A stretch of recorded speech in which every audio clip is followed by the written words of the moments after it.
Everyone is beautiful, is beautiful, is beautiful. Everyone is beautiful except for you. You're fucking ugly. Everyone is beautiful. Everyone is beautiful. Everyone is beautiful. But you. But you. But you. But you. But you. But you. But you. But you, and you, and you, and you, and you, and you, and especially you.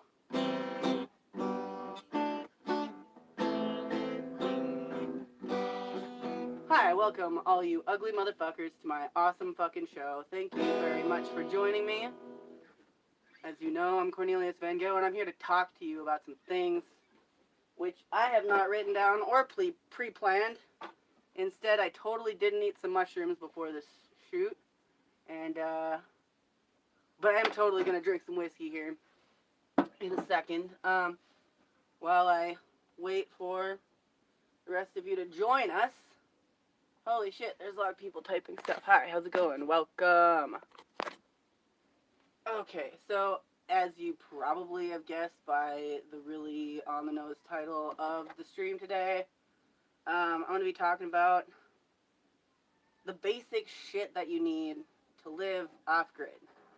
And, I mean, obviously, anywhere that you're going to go and try to live off-grid is going to have different specific things that you're going to need. Like out here in Slab City, there's definitely a different set of specific items that you're going to need than if you were trying to do year-round in, say, Alaska or something. But I'm going to try and cover all that. But first, I'm going to light the cigarette, and let's see who's all in the chat right now.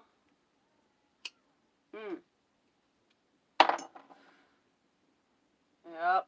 Alright. Let's see, who do we got? Cool. Alright. How's it going? Love Light, Lawrence, Apache, Tammy, Jeanette, JD, Will. Hey, Colonel, how's it going? Bobby. Okay, cool. So, anyway,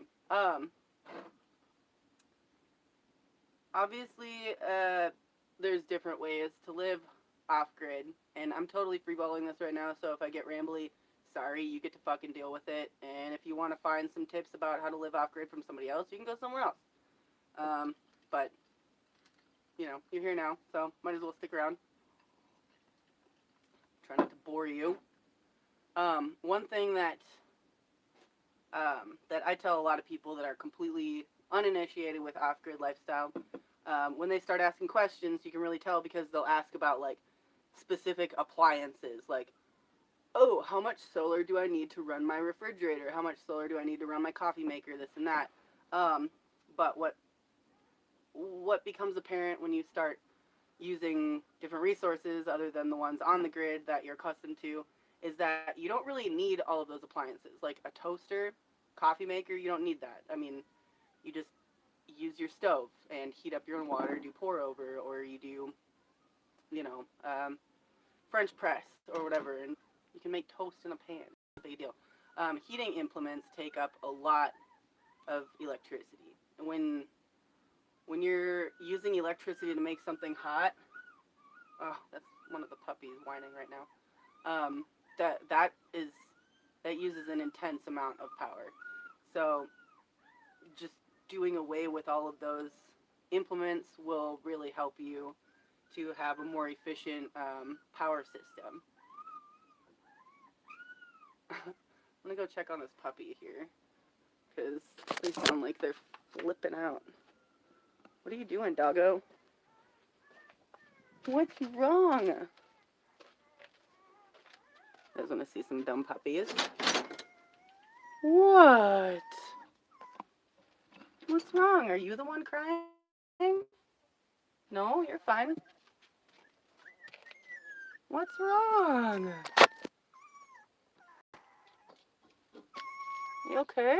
You having a bad dream? Mm. What? Oh my goodness. You're just a crybaby. Here. Go back up with your siblings. There you go. See? Okay. Calm down, goofball. Okay. Anyway. So, obviously, one of the main components of living off-grid, I mean, I'm just going to talk about the things that you need in your daily life. Obviously, you don't need power. Not everybody has. Some people do just fine without it. And they don't, that's cool. But me, I like my technology. I like having my phone charged. I like watching movies. I like going on the internet, etc. Obviously. So I need to have at least a reasonable power system. And what I've got... Oh my god, these puppies are distracting the shit out of me. Oh, see you guys. Oh, okay. Yeah. I've got 4 deep cycle batteries, and I'll show you my solar system in a second. Right now, it's being overhauled because what I'm going to do, actually here, I'll show you now. It's my solar system through this way. And I'm not going to give you like a crash course on, well, I've done it before on other videos, but a basic crash course of what you need for your solar system is going to be, well, first you need your panels. And up here you'll see I've got the one, but I've got more. Let's take a look. It's nothing too fancy. It's pieced together out of salvage. These are the solar panels that I acquired in a work trade from the solar plant. And these smaller ones I acquired through different trades. Whoop. Come on. I have solar that I am going to put up, but I have to move this system to the other side of the house because when I first put it up here, this tree was not that tall. So now it's blocking a lot of the morning sun, so I'm not getting as much power as I would. So anyway, there's the panels. We got them, and they're all like haphazardly wired together here, which is another reason why I'm going to overhaul the system, because the wiring is shit. And yeah, it's been like that for a while. In here is my power room, which is going to be changed as well.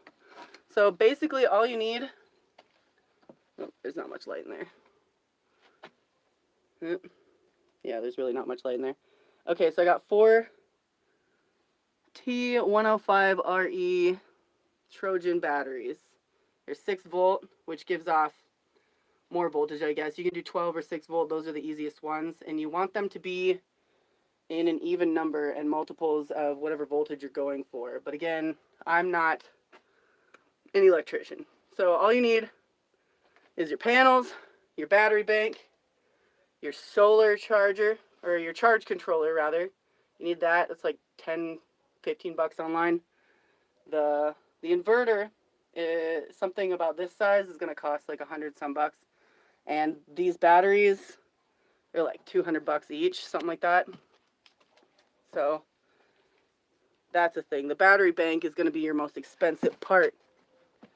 I'm looking to double my battery capacity when I can. So there's one major component that you're going to want is power. And you can do a much smaller system like I've got in my bus. I have one single 100-watt solar panel, and I have one deep cycle 12-volt boat battery and a simple charge controller and a smaller inverter. It's like, I don't know, like 450 watts that it can run. And that's all in the bus here. So I have my house power and my bus power. And you really don't need a lot, especially if you're just, charging a couple of things like your phone or your computer. The charge controller will help you keep track of what kind of voltage you got. Another big component to being able to live comfortably off-grid is access to fresh water. And sometimes, like in places like the desert, it's a little bit harder to come by. I've talked about this in the past, and on record, I'm just a paid actor. I live in Burbank. I don't actually live in Slab City at all. And I totally don't steal water from the canal and filter it in my kitchen. But if I were to, I'll show you my filtration system, which was assembled by Andrew 2 summers ago while I was out on my Alaska trip.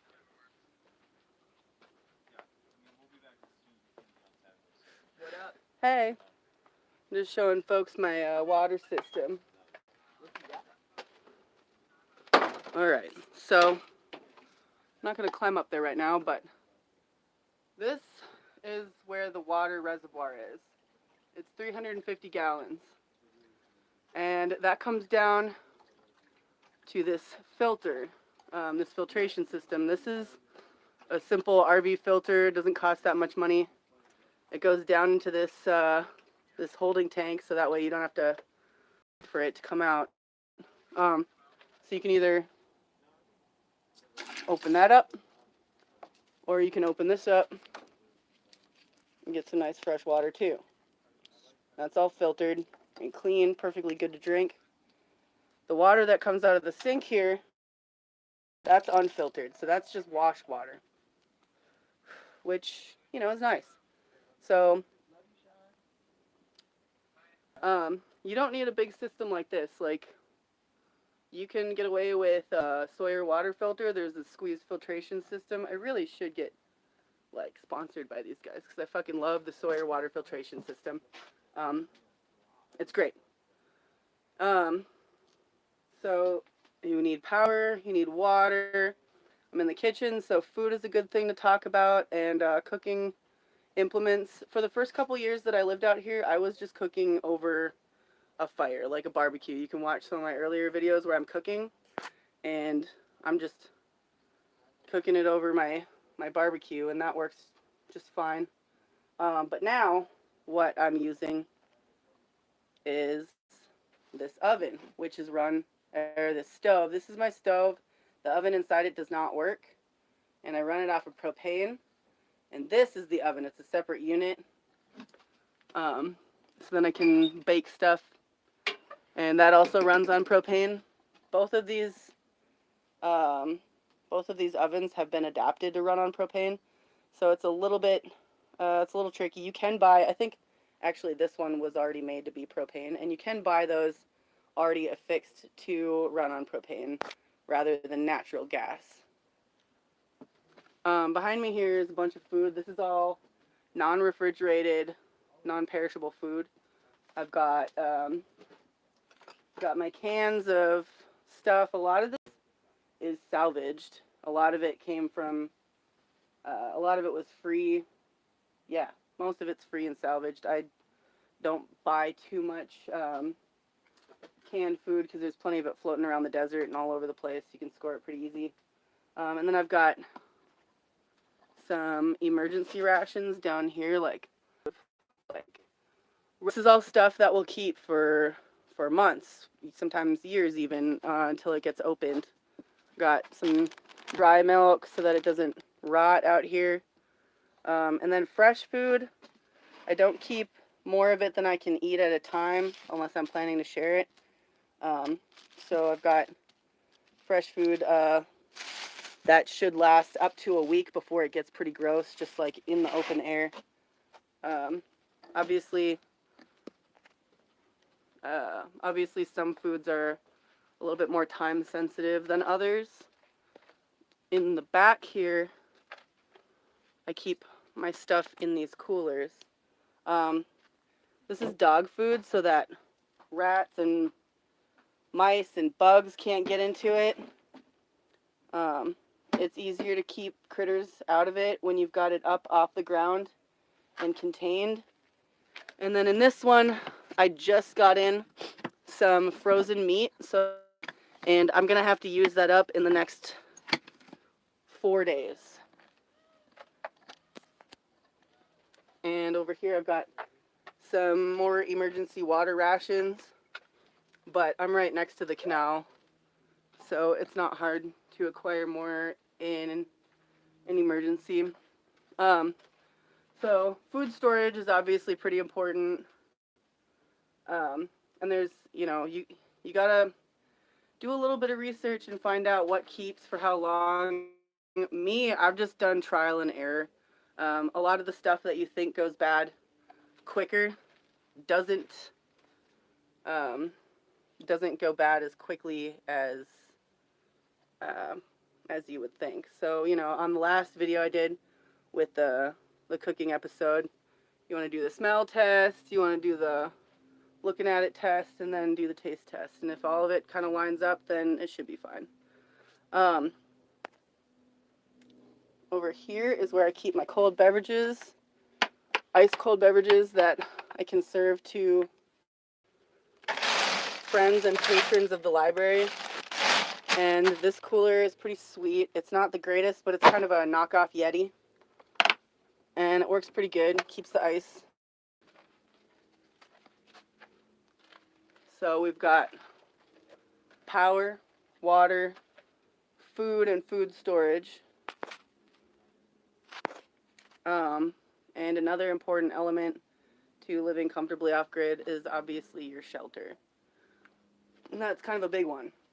Out here, the main idea behind your shelter is that it keeps the sun off of you. Keeping the rain off of you is secondary because there's not really all that much rain. There is rain. It does come down, and when it does, it makes everything very wet. And if you're lulled into a state of comfort about it, thinking that it's never going to rain, then you're going to leave your stuff out, and when it does rain, it's going to get destroyed, and that sucks. It happens every time it rains out here. A lot of poor folks don't realize, and their whole camp gets washed away. So if you're trying to live outside, and I can't stress this enough, you need to do research on the climate of the area that you're trying to occupy. And not only the climate, but like what people go there for during what times of the year. A lot of people come here in the winter and they're surprised to know that it's a seasonal place. There's people here in the summer, but there really isn't that many people because it's really, really hot.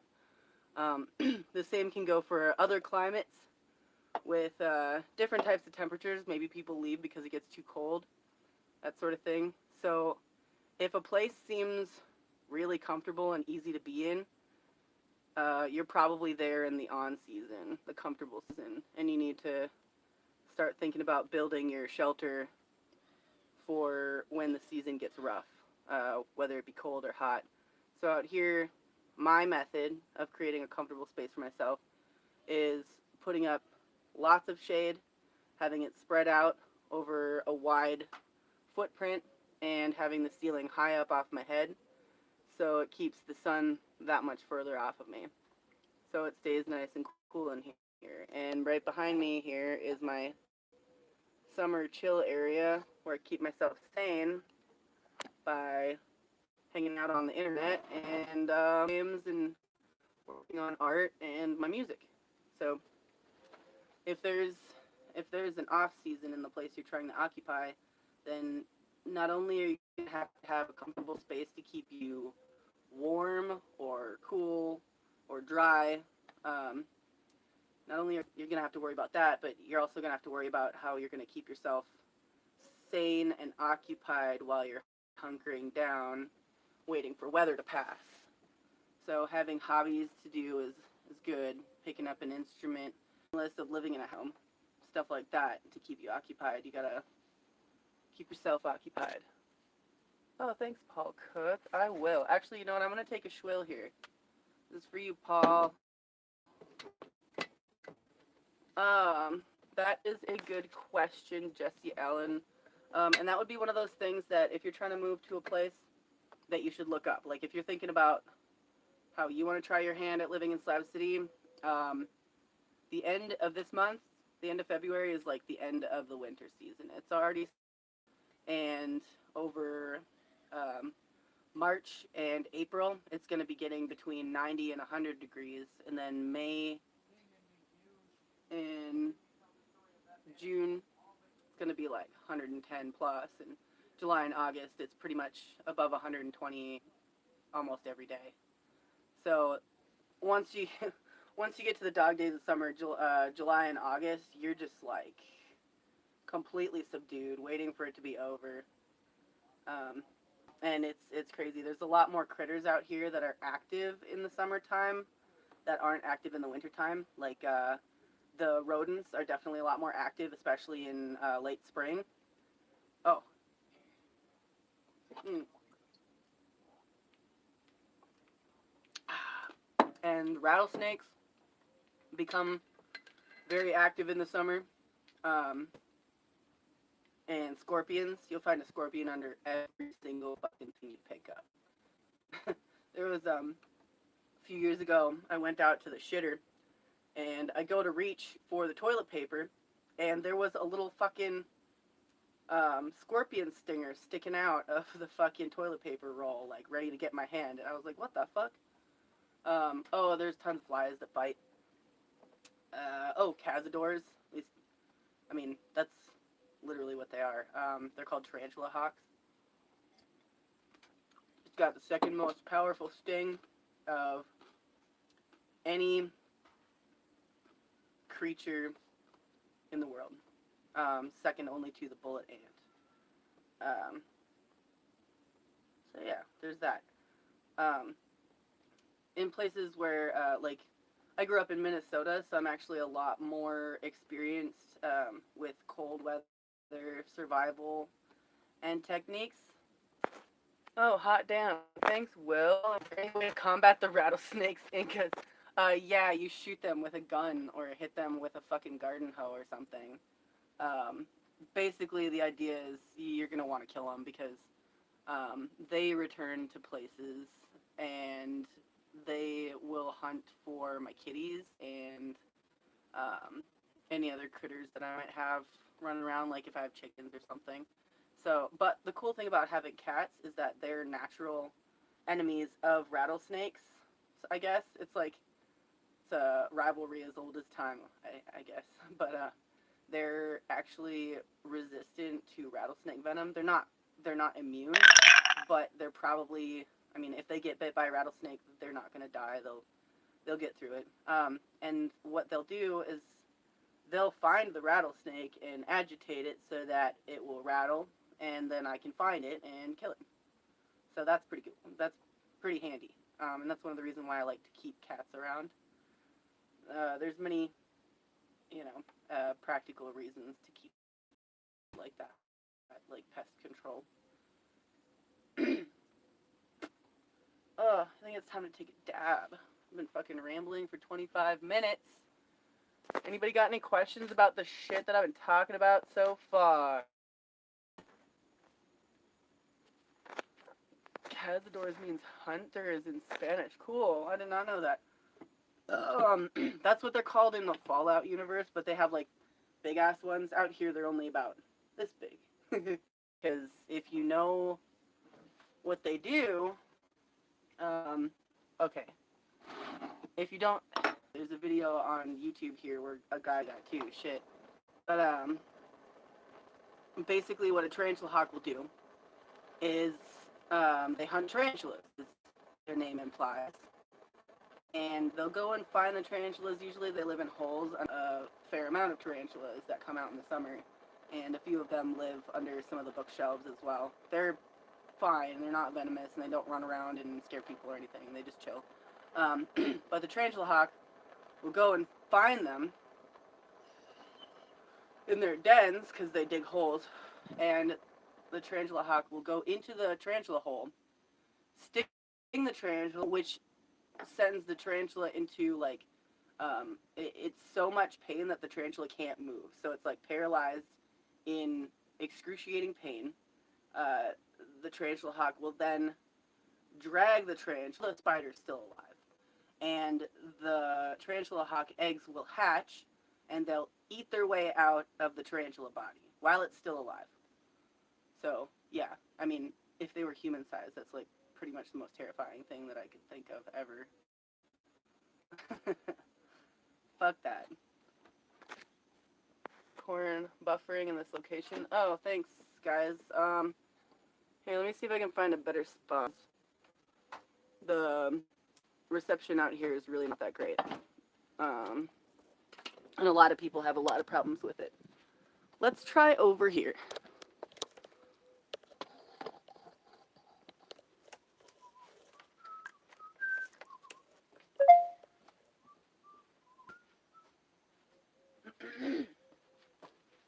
Okay. Is that working out any better, guys?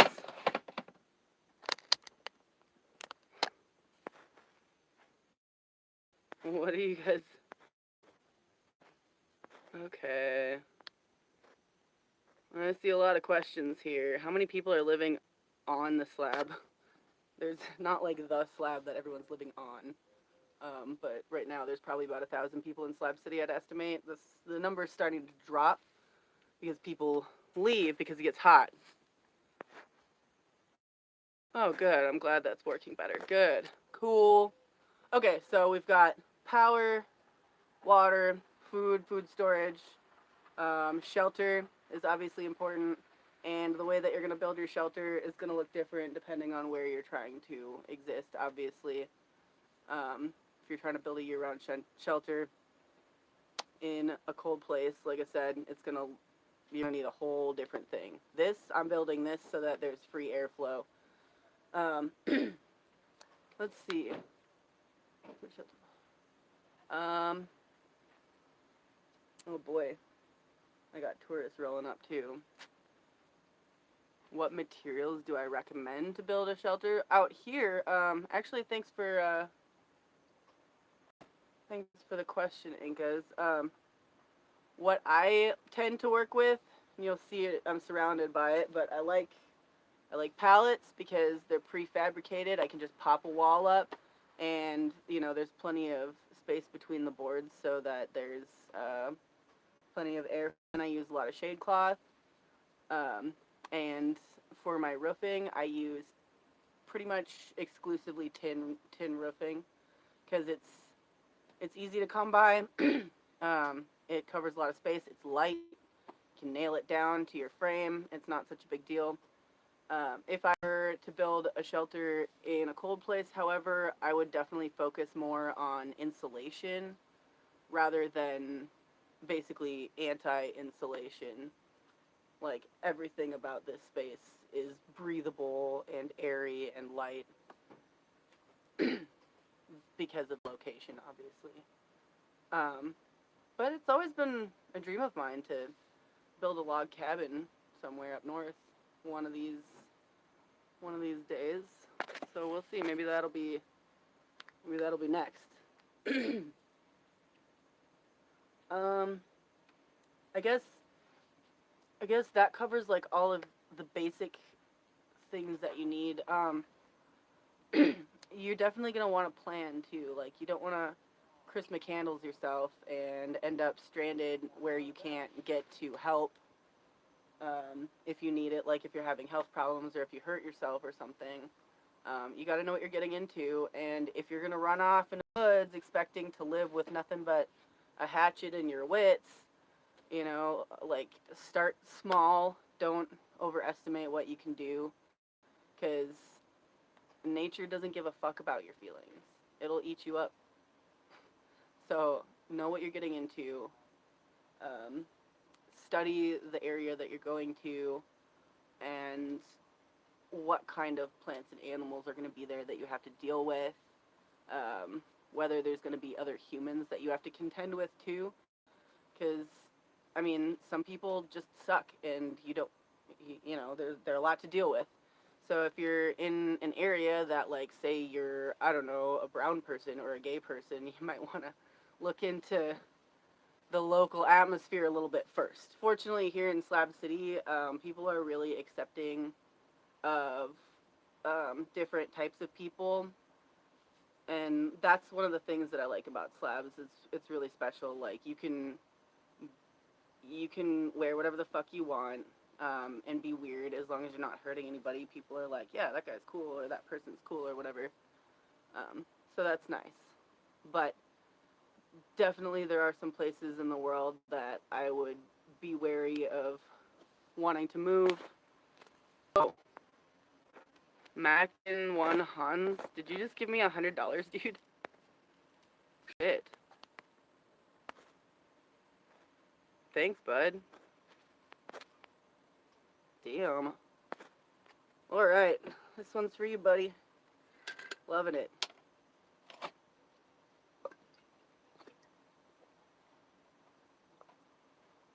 Mm-hmm. Mm-hmm. Mm-hmm.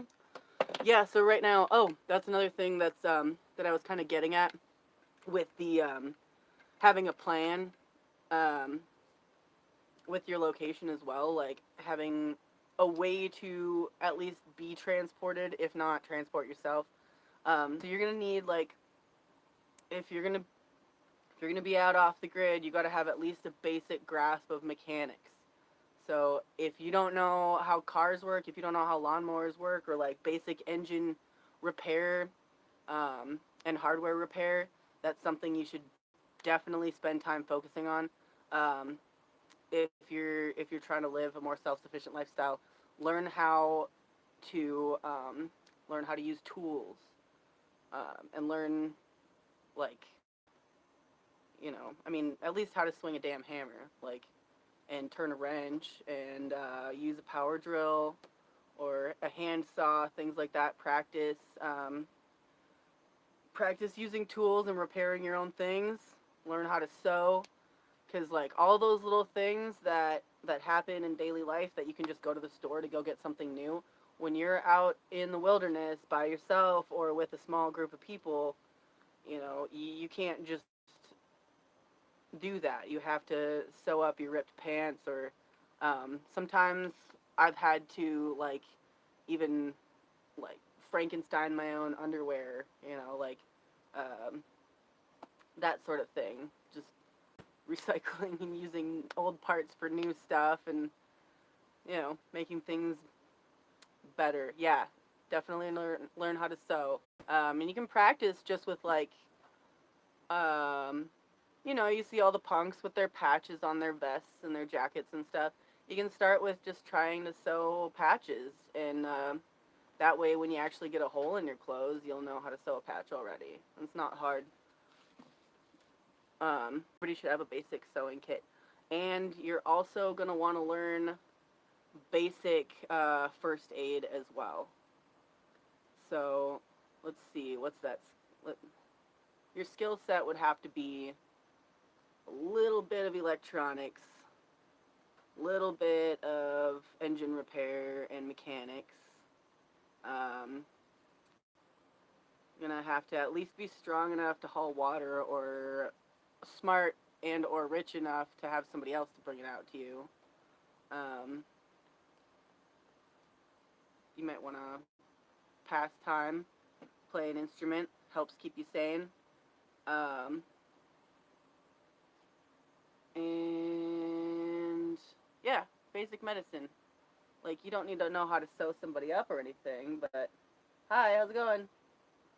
Hi. Hello. There's something in here besides us. No, I'm in my living room. That's a chicken coop. Oh, I'm sorry. No, you're fine. I hope you hear them a lot. um, like you don't have to know how to sew somebody up, although that does help. But at least knowing how to keep a wound clean and bandaging yourself, and how to treat basic ailments like, I mean, if you're out on your own, a bad cold can like ruin you. If you don't have anybody else to help you do stuff, especially if you're living rough and you need to haul your own things. Um, and So currently, my bus is. Oh, this is a great segue for an unplanned live stream. But my school bus is currently out of commission, and I have a GoFundMe running right now to get it fixed. And that's one of the things that I use my bus for. I use my bus to get myself to go and get supplies, to haul out my garbage and my recycling, um, and just to get around in general, go to appointments and stuff like that. And right now I got the GoFundMe. It's in the description. Uh, Check it out if you want to, so that I can. I got to get a fresh tire on the back. I got to replace the replace the rotors and the brake pads, and I got to do some wiring and put my side view mirror back on because some dipshit knocked it off of my bus.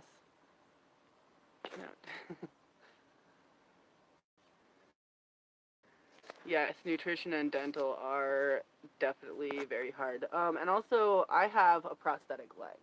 So if you have health um, issues, complications, or like any kind of handicap, it makes it so much harder because like not only do you already have all of the other things involved, but you also got to make sure you can get to your specialist. Which, if you're living remote, sometimes it's pretty far out of the way to get to. Like I have to drive 3 hours out of my way or hitchhike across an incredible mountain range, but it's to go to my prosthetic appointments. And even just to get like little adjustments and stuff, it's a whole quest. It's a big ordeal. So I have to carefully plan it, and sometimes it's wildly inconvenient and expensive to get out there.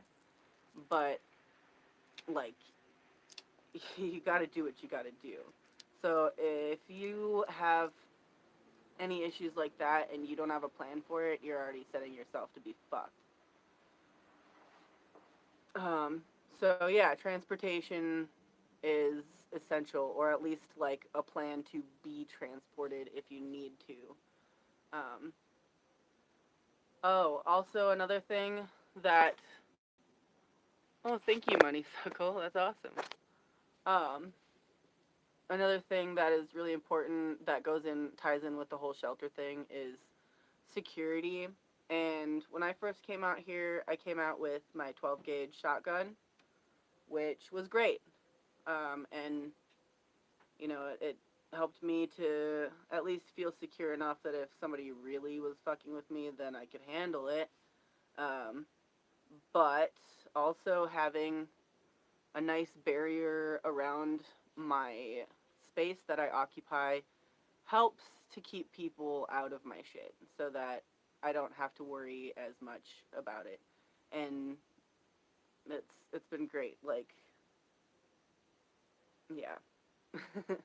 So security is nice, and having a security-minded approach to your shelter is pretty essential too. I mean, it helps a lot. It'll help you to be more successful in the long run because you won't lose so much sleep over wondering if somebody's poking around in your scrap pile. I'm gonna go see who's poking around out front, possibly in my scrap pile. Because I heard somebody pull up, but I didn't see where they went.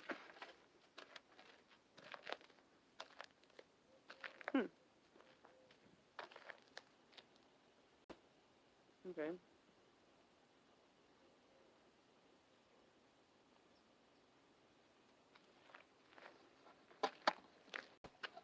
Try and not seem really weird.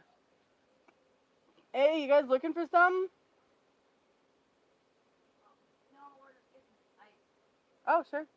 Cool.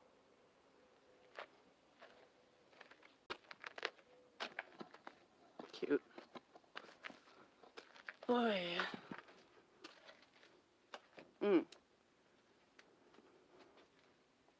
Now, if you can accomplish all of your basic components of off-grid living, then you can start thinking about fun stuff too. Because, like, life isn't just all about survival. Um, it's it's good to have friends, and I mean, some people can do without social interaction or with less social interaction than others. But I personally really like being part of a community. So that's something that I look for in a place. A decent community of people that aren't complete shitheads that can party and, or at least stay the fuck out of my way. And, you know, that's that's one thing that I like about Slab City is that there's a bunch of people that I get along with out here. There's a bunch of people that I don't get along with, but I just don't hang out with them. Um, yeah, community. That's the icing on top of the cake. People to hang out with and enjoy, and maybe eventually build a family with or something. 'Cause that's human nature. You just want to be dry and warm and fed, and I mean that's what it's about. Mm. Mhm. Mhm. Oh yeah, another thing that I didn't cover in the off gridding, with all that mushy stuff, um, shitting. Gotta have a place to shit, right? Everybody shits. So, um, what I do for more of a temporary situation, like if I'm just camping somewhere a couple days, I'll just take my trusty trowel and I'll dig a few feet down and just do a temporary shitter situation and just bury it little by little until it's fully buried. Um, but like, I mean, it's amazing to me how many people come out here and they don't know what a fucking outhouse is, right? It's a hole in the ground, a deep hole preferably, so you don't have to keep digging new ones, like a real deep hole, and preferably with a platform on it that you can sit on and a nice little enclosure to keep people from seeing your ass. Um, anybody can build a shitter if you can push a shovel or you can pay somebody else to build one for you. Do not. Okay, I've I've I've got I've got poop horror stories from people out here that come out and they don't know what the fuck they're doing. And some of the worst shit I should do. I could probably just do like a whole. Oh man, I'm totally gonna do a Slab City horror stories piece one of these days. But anyway, so yeah, I'll save that for later. But don't. One of the worst things that I've heard in the recent past was this guy was telling me. I was like, yeah, just make sure you have a plan. Basically what I'm talking about here now. Um, but then I was like, so you need a place to shit then, and he's he's like, oh, don't worry, I've got that covered. And I'm like, oh yeah, how you doing that? And he's like, I just got these Walmart bags, and I'm just shitting in these Walmart bags, and I'm throwing them in the garbage. And I'm like, bro, no, don't do that. Stop. Just don't shit in plastic bags and put them in trash cans in town. That's fucking mean. Like some poor corner store employee is gonna be like trying to stuff the trash down in to like tie up the bag, and they're gonna get like fucking human feces in their face. Like that's not okay. Um, don't shit in plastic, guys. Don't shit in water. Don't shit in plastic. Shit in a hole in the ground and bury it. It'll compost. It'll decompose. I promise. That's what shit does. It's literally, yeah. Don't surround it with plastic first and then put it in a trash can. And I mean, I shouldn't have to break down how fucked that is, but here I am breaking down how fucked that is. Oh man, yeah. Some people do that. There was another neighbor, another shit story. And she was shitting in plastic bags, but she didn't have a vehicle to go into town. So what she was doing is just throwing them in a pile in the yard right next door. Just a pile of human poop in plastic bags, and That's not okay. Uh, oh my god. Um, yeah, build an outhouse. It's really not hard. If you can, I mean, you don't even need to. You don't even need to build anything extravagant. It's not. It's not a big deal. Just bury your poop. When you don't bury your poop, it spreads a disease, and other people get those diseases, and then they get horrible staph infections and MRSA, and they get sick.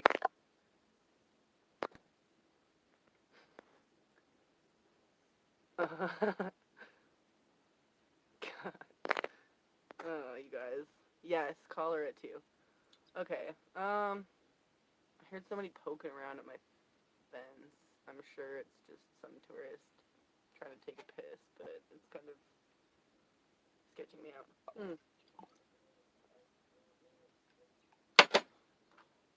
Ah. Oh, fuck. Yeah. That's the shit. Okay. Staying hydrated in the summer, dude. Well, obviously staying hydrated anywhere is very fucking important. Um, if we're talking about summer survival here, I mean that's pretty intermediate. Like if you've made it to June here, you're doing pretty good, but that's when it starts getting actually difficult. And you have to be drinking water like constantly because you're sweating constantly. So if you've ever been in a sauna is typically about 115 degrees or so, 115, 120, sometimes up to 130. And that's literally how hot it is here. So as much water as you'd have to be drinking inside of a sauna, that's how much water you have to be drinking here all the time, even at night. It's still above 90 degrees at night, and you're still sweating, and you're still losing water. So a couple times a night, I'll have to wake up and chug a fuck ton of water and go back to sleep, and I'll never piss. Like, it all just comes out of my pores. But what's cool about that is, sweating is good.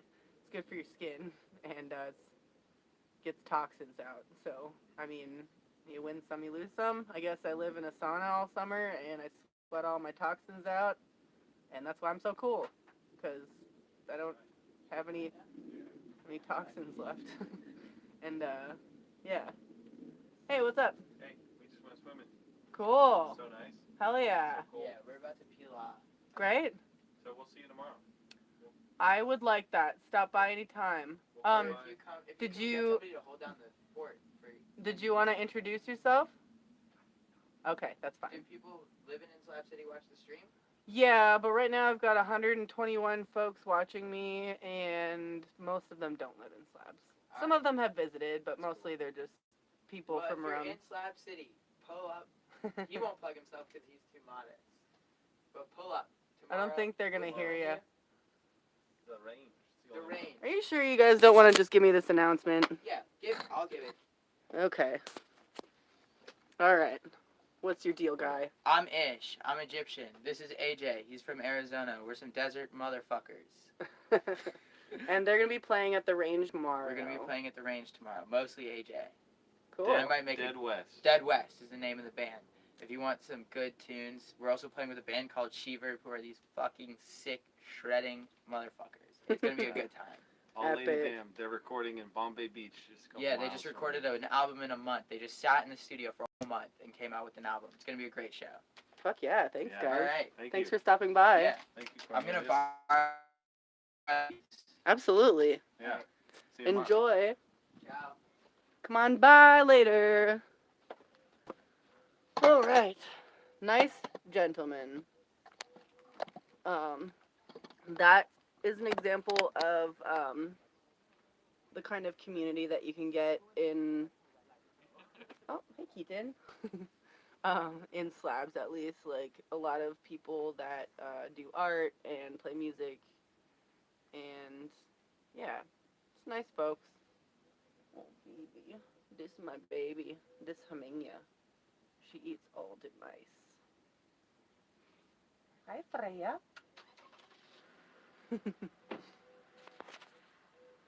Yes, the kitten one. Oh, baby one. I have the best kitties.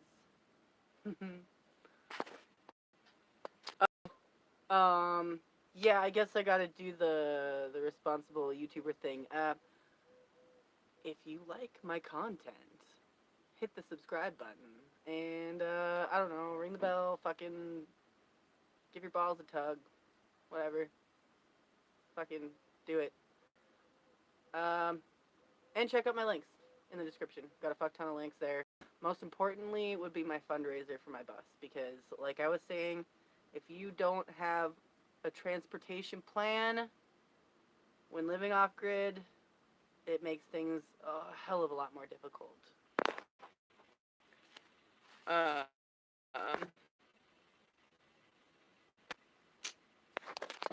and yeah, also the Discord chat. Discord's great. We're all hanging out in there, just fucking around all the time, and showing each other pictures of our lives and stuff like that. It's a good time. If any of you can think of anything that you have questions about, just let me know. I'm here. I'm chilling. I'm just gonna grab my dabs, and I'm gonna rip a few dabs, take some questions, and cover anything that I've missed, because I literally did not pre-plan this. I just wanted to pop in and do a little talk. So yeah, let me know if I missed anything, because I'm really good at missing important details sometimes. Keaton. Okay.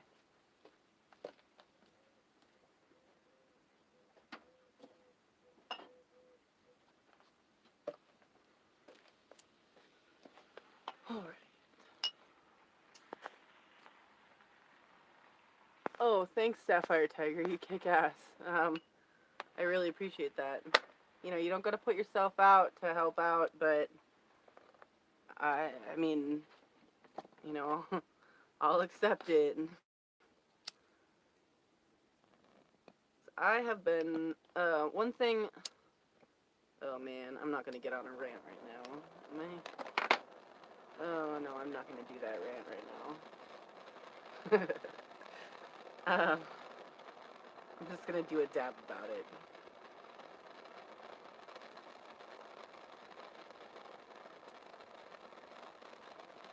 Okay, let's see, we got some questions here. Somebody's giving their balls a tug, nice.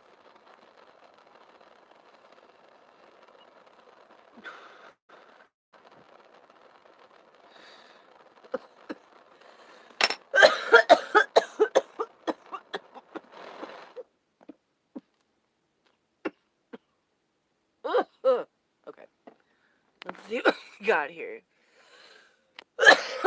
Special considerations about pets. That's actually a good, almost full question and short. Pets, you're gonna have to do research on all that. Like, I mean, my cats. This cat here is a 5th generation Slab City Library cat. I bred these kitties to be adapted to this environment.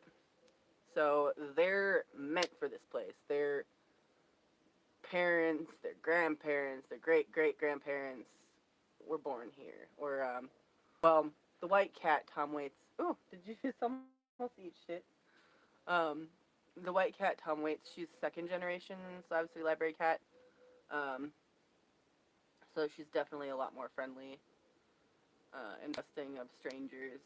This one, Hemingya, is like exactly what I've been trying to breed this whole time. She's semi-feral. She doesn't like to be approached by any humans, hardly even me. But she lets me pick her up and pet her and stuff like that. But she does not care for any other human being.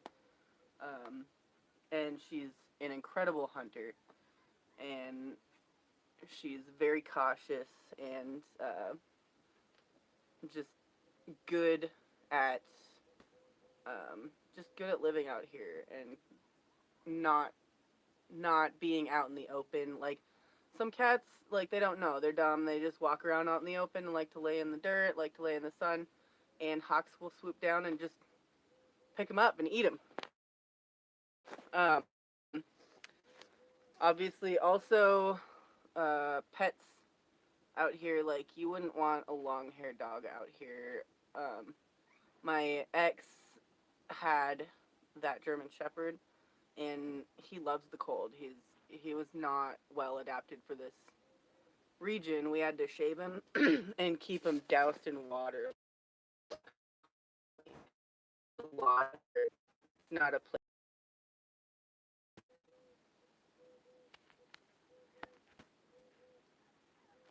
Oh, hey, Tommy D. Nice to see ya. What strain am I smoking on, Thomas? Well, I'm smoking some Rick Simpson oil, so you can eat it too, or whatever. I'm just dabbing it because when I eat it, I end up eating way too much and getting too stoned, and then I can't function. Do I need salt tabs in the summer? Actually, not really. You can do too much sodium and salt in the summer. That's kind of a thing. I usually just stick to Gatorade, and I'll make like a big ass jug of Gatorade, but only one a day, because if you overdo it, then at some point your body gets oversaturated with electrolytes and it just doesn't retain them anymore or whatever, and it just doesn't work.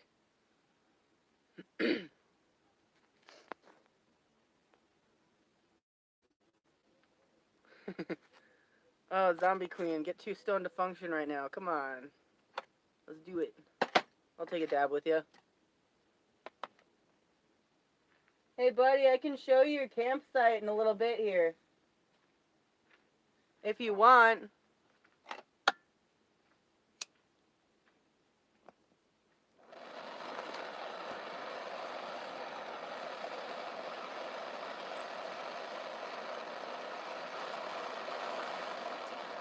That guy gave me a new phone, so this one, you can't see it, but it's in pretty shitty condition. So that will help with doing more live streams in the future. Maybe it'll have a better camera even. It's just another track phone, but it's definitely better than mine. I can hardly even see my own face on my screen right now. It's so cracked.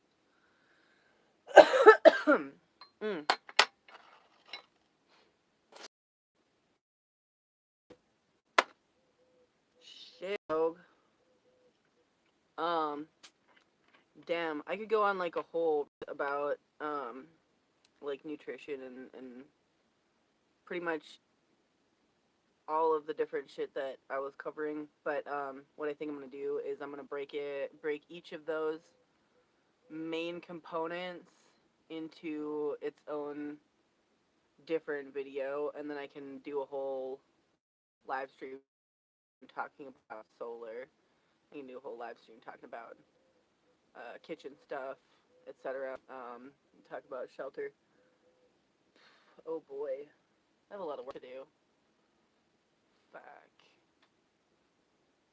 Oh, another thing that's that I didn't talk about yet that's pretty important if you're gonna go off grid is some kind of either plan to make income or a savings so that you can kind of start off with money and kind of work your way toward using less and less, or I don't know, just like if you're gonna go moneyless, that's like expert mode, which I mean is doable.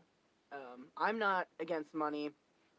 I like using money and buying things like pizzas and shit like that. Some people really hate money. I haven't met too many of those people. They don't feel that strongly about it. It's just a thing that exists in the world that we also exist in. So, a lot of things that people will do for income is like skilled work. Oh, that's yeah. This is a different kitty. They look just like each other though. People will do like remote work. A lot of people will do like IT shit because you can do that from anywhere. Or if you're a tradesman or you have a specific marketable skill, like say you're a welder or you're really good at putting together hydroponic systems or you're a mechanic or something. That way, these are marketable skills that you can take with you anywhere and be able to make money doing it so that you can provide for yourself nice things that you like. Oh, thank you, Tommy D. That's super cool of you. 1945, what? Damn. You guys kick ass, seriously. You just got a generator. Hell yeah, dude. Generators are great. That's one thing that I've got aside from the solar because sometimes it's rainy for days on end and I can't catch any solar, so that I can run the generator instead. And I can also run larger capacity powered items like big power tools or my AC unit in my trailer, or I don't know, my movie movie theater shit with the sound system and the projector and stuff. But for the most part, I don't really use the generator too much, except in the summer.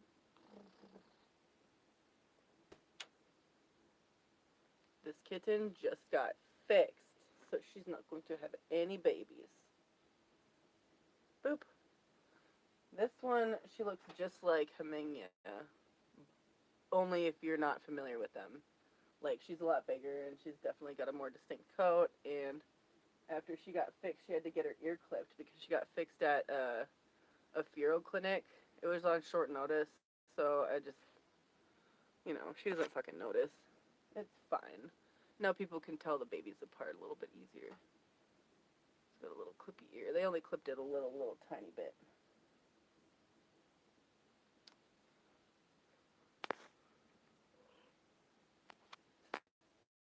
Yeah.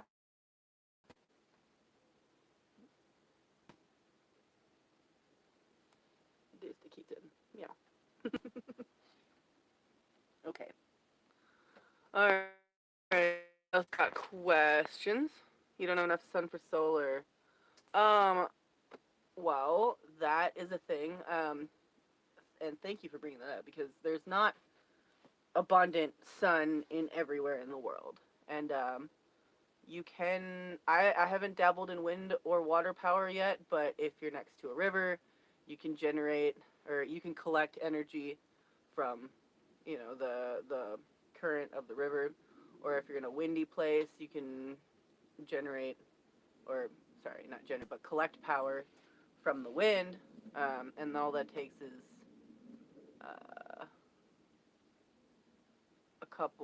one extra component. What is it called? An alternator. If you get an alternator, then you can use kinetic energy. And that helps. I guess if I were to live off grid in a place like Washington where it rains constantly, or Minnesota where it's cloudy like half the year, that I would definitely want some type of wind power as well. Oh shit.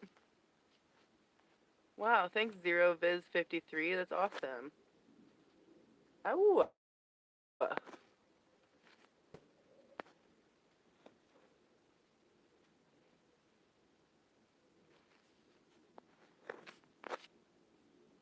Hell yeah.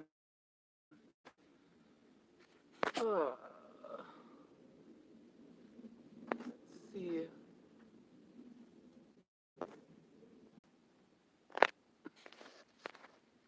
Oh yeah, thank you, Sapphire Tiger. Is your friendly neighborhood genderqueer motherfucker, Cornelius Van Gogh, they, them.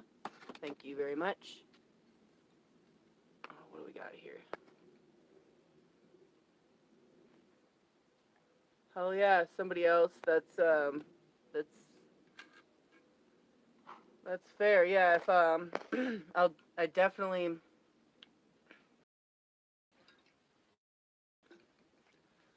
Damn. Is it still buffering, you guys? Oh boy. What a fucking drag. Well, anyway. Oh, Love Light D, thank you. That's so sweet. When was the moment I made up my mind to walk away from status quo society?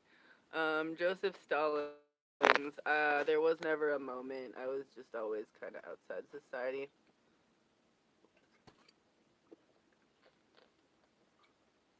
Oh, kombucha. Good shit. Good shit. Okay, well, now's the part of the live stream where I'm drunk now and I don't give a fuck about pretty much anything. So, if you have any stupid questions, I'll take them now. Or your good questions. I'll take good questions too. And I'm gonna do a couple more dabs.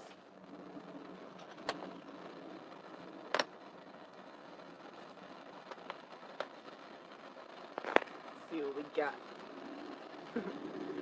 Hell yeah, Zombie Queen. Been outside society since the day I was born. That's a true story, though. Oh, you guys are asking about people here in the summer? Okay, alright, I'll give you a fucking quote. What they say is that the only people you'll find here in the summertime are either desperate or crazy, or both. Or they have nowhere better to go. Yeah, you can guess which ones I am.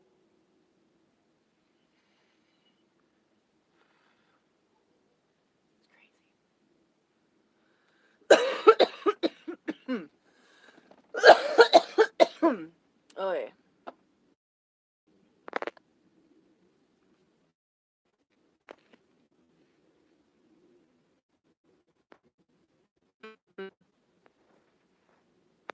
Okay.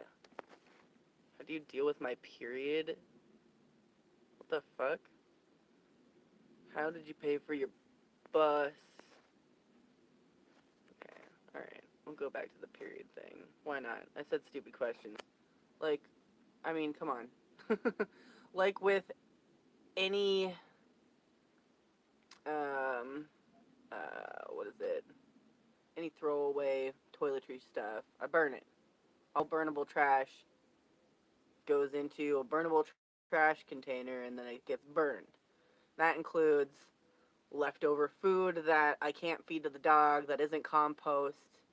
I mean, sometimes I'll just bury it in the yard, like if it's like super rotten meat or something, I'll bury it in the yard. But usually, I'll just throw it in the burn pile, put everything in a big pile, and just light it the fuck on fire. That includes, like snot rags and fucking tampons and beer boxes, rotten food, like I said. Fucking those papery bags that dog food comes in. Toilet paper, not the poopy toilet paper. That stuff I bury on site or burn immediately. But yeah, that's what you do. You gotta have your recycling, you gotta have your trash, and then you're gonna have your burnable trash, which is gonna be like paper and cloth items, stuff that burns without being toxic.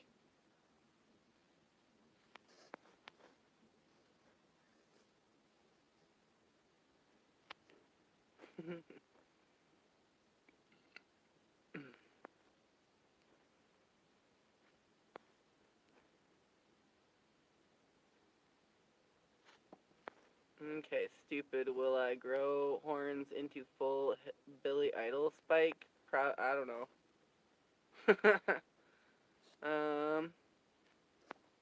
Some ideal maps I'd like to have. I don't know. Just cool national park maps are great. Tourists love them.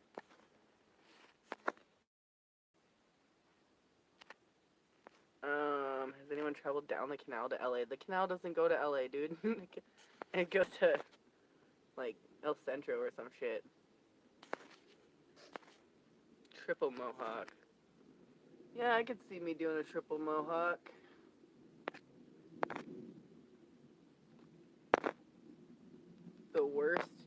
worst I've ever dealt with?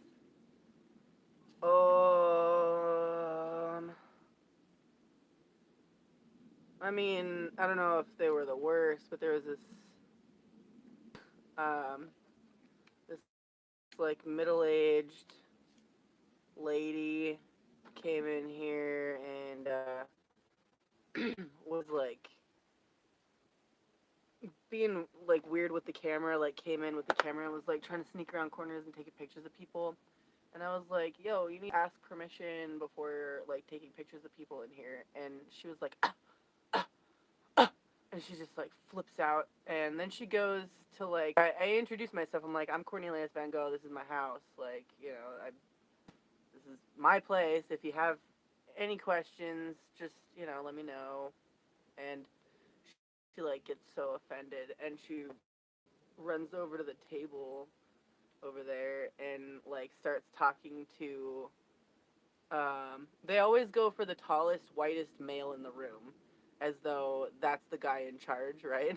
So she goes to the tallest, whitest male at the table, just, you know, somebody that's trying to fucking chill here, and she's like talking about how like how I was mean to her and stuff, and everybody at the table is just like, who the fuck are you? And we don't care, leave us alone. So I go up to her and I explain like, yo, I literally just told you that this is my place, and if you have anything that you need, then come and talk to me. And she just like she looks me in the eye and she's like, I don't want to talk to you. And I'm like, well, that's too bad because you're in my house. And she's like, and then she kind of stormed off. And then she left me like a shitty review on like Yelp or some shit. I don't know. But yeah, I get people like that every now and then. Oh my god, it's crazy. It's like the bitch would have been, can I speak to your manager? Except she's literally standing in my tree for it and knows full well that there's no fucking manager here. And that if I want to, I can pop her in the mouth.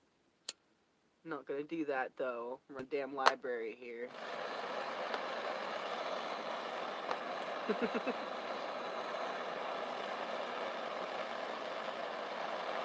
She did look a little scared. And I wasn't trying to be threatening or anything. I was like, yo, like I said what I said, them's the rules. If you want to make up your own rules, go build your own fucking library.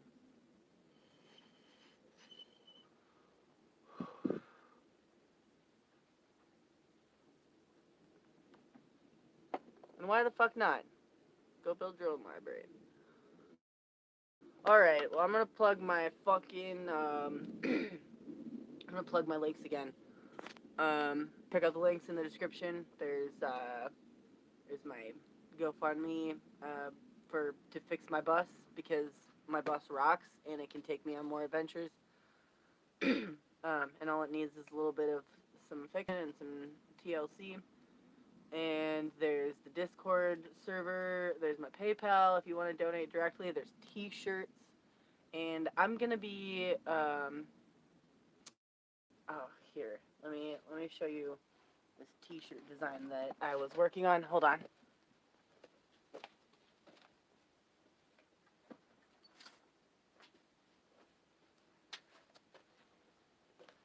Okay, so in one of the comments somebody left me on my channel, they unironically called me a reprobate, which I thought was fucking funny because I don't know who the fuck talks like that. But as a refresher, like I know what it means, but as a refresher, I went and I looked it up online, and the definition is literally a person predetermined to go to hell. Like just a whole a new T-shirt about it. And here, I think I'm gonna go with not that. Well, hold on. Let's see. I think this is the one I'm going with. Yeah. So that's gonna go on some t-shirts. Right now, oh, I just got my fucking brand new Slab City Library t-shirt. I should have been wearing that. Fuck. I guess I'll wear it for the next one. But yeah, so the t-shirt design is, yeah, thanks, Zombie Queen. It's a black. I know I'm gonna fucking order one. So keep an eye out. I'll let you guys know when those are up. But for now, there's the Slab City Library t-shirts in both black and white. And those links are in the description. They're pretty bitchin' shirts. So, yeah.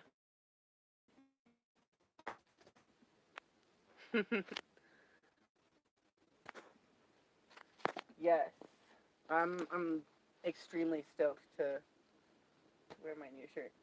That totally isn't made yet. And I was working on some other t-shirt designs too. Let me know what you think. Trash Life, eh? I started doing the center one before I realized that Reprobate is like way cooler. And the Already Dead one, that's kind of cool.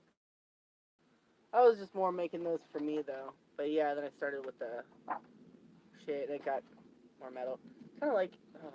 Anyway, whatever. It's good shit. Trash Life. Fuck yeah. Okay, I'll do a Trash Life one just for you, Zombie. Fuck yeah. And eventually I'll have the Cornelius Van Gogh zines. More of them will be printed so you can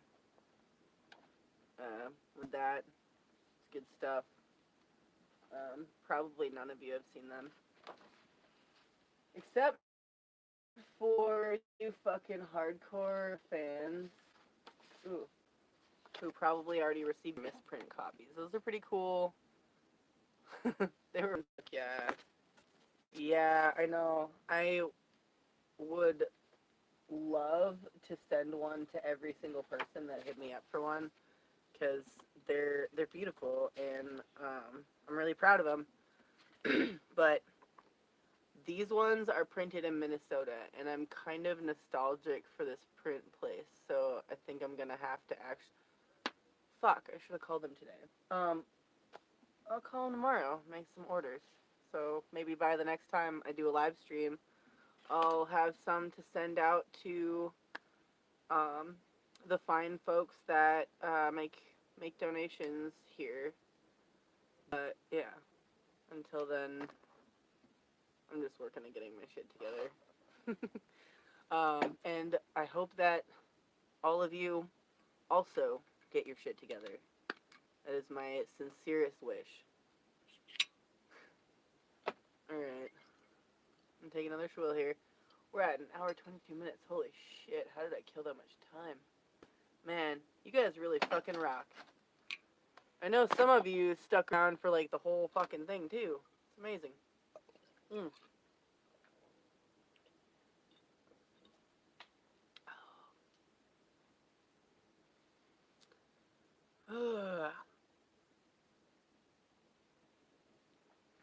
Alright.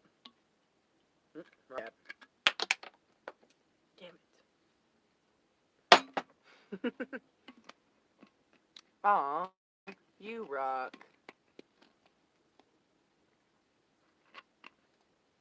Oh, thanks, Melissa. Thanks, Will, and somebody else, and Zombie. Is 53. So, oh, you're asking me a question.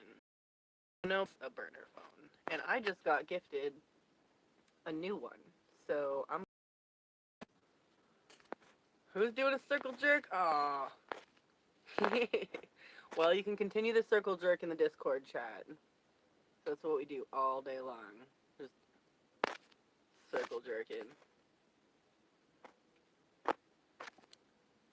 Holy crap. Alright, I'm gonna play you guys a little ditty and then I'm gonna fuck off, okay? I'm gonna do one more dab first. Shit. You guys are my best excuse to get fucked up. I'm serious.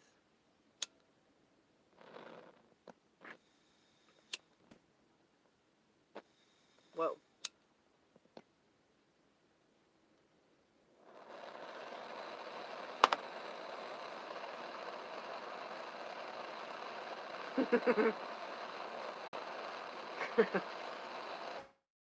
Colonel, you better sick your dogs up.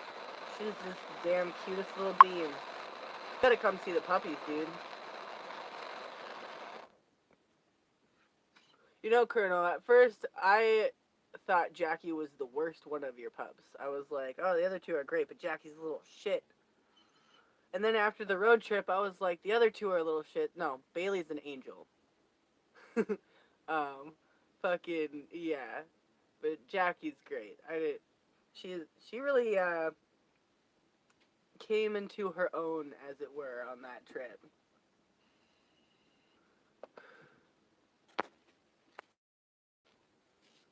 Did I get rid of all my junk? No. Yeah, Bella's a spaz. I love Bella, but she's just so much.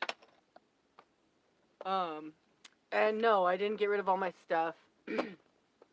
I've still got a fuck ton of stuff for sale.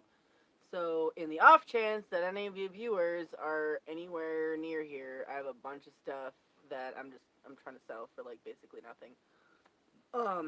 Just kind of a yard sale thing, and also to help fund fixing the bus. I've got a pretty good savings. Check on. Wow. Oh boy, got a bunch of notifications. Cool. Okay. Shot o'clock. Alright, fuckers. This is the last round, so take a shot with me. Do it. Do it. Come on. Alright, cheers.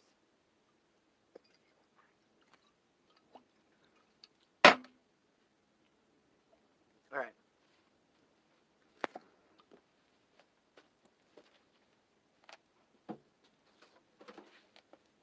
Oh shit. Damn it.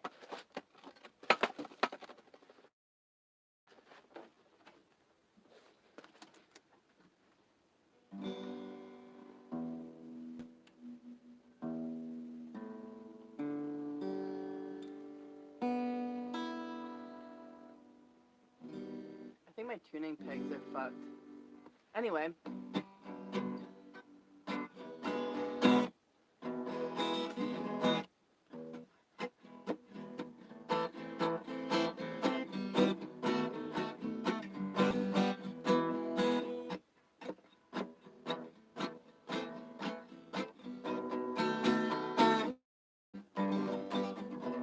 I can do it. I can do it. I can do it. I've done way crazy shit 1,000 times before. I can do it. I can do it. I can do it. I've done way crazy shit 1,000 times before.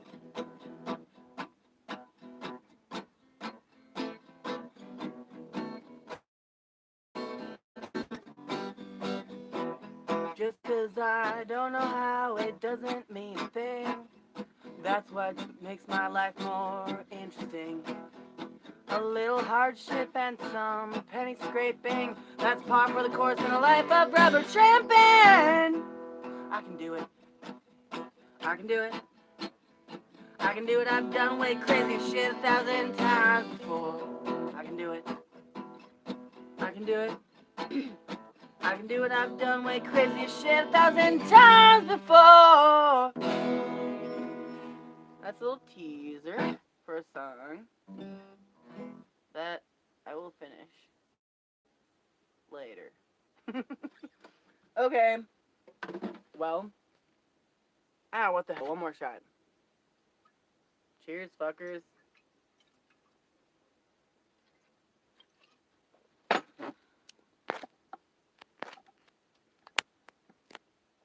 Alright. Well, thank you for joining me. It was a pleasure, as always. And I'll see you next time. Take care. Rise and conquer.